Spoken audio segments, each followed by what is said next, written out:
over half a century, WQLN NPR has been a staple in the Lake Erie region.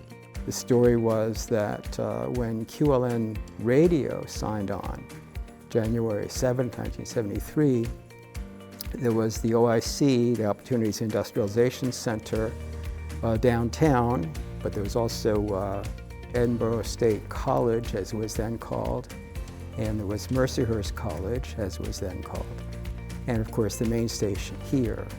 And so that program that we had, I guess the switch went on at 6 o'clock, January 7th. I think that was when it started.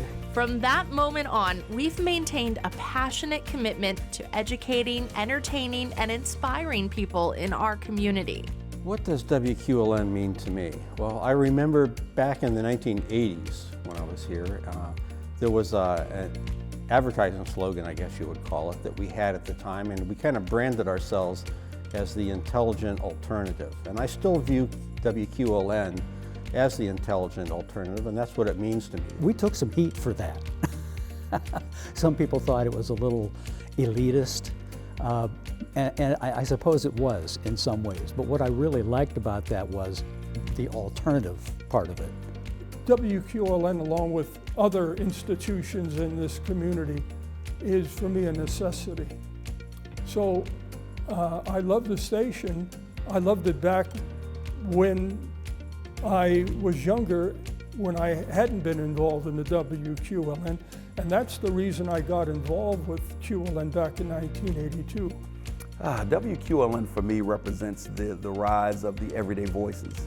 That matters in this day and age because the wealthy and the powerful all have platforms in which to express themselves, so much so that even when it surrounds politics and things along those lines, everybody's on one camp for this station, everybody's in another camp. The voice of the everyday person is always lost, except for on platforms like WQLN. Music, intellectual engagement, community service, and a general awareness and outreach to the community.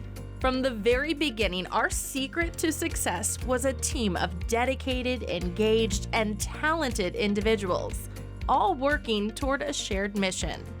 Enjoying jazz, when I was in high school, I listened to the radio and I heard a program hosted by a gentleman by the name of Joe DiGiorgio.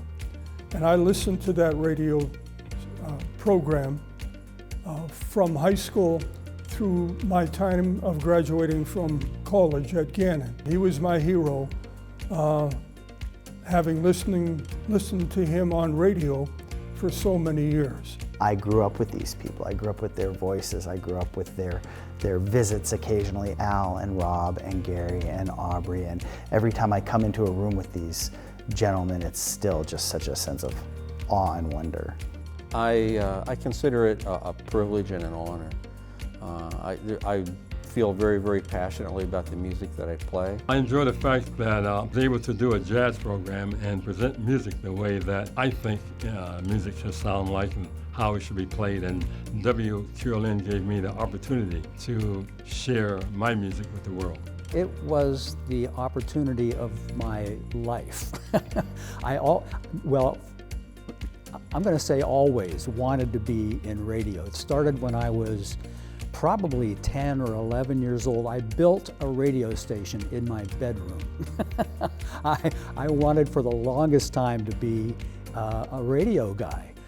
And I finally got the chance, the real chance, to be in a real radio studio and to spend my work days there. So it was the opportunity of a lifetime. And those 18 and a half years that I spent here was literally a dream come true. And I just had, every day was a joy. I just loved it.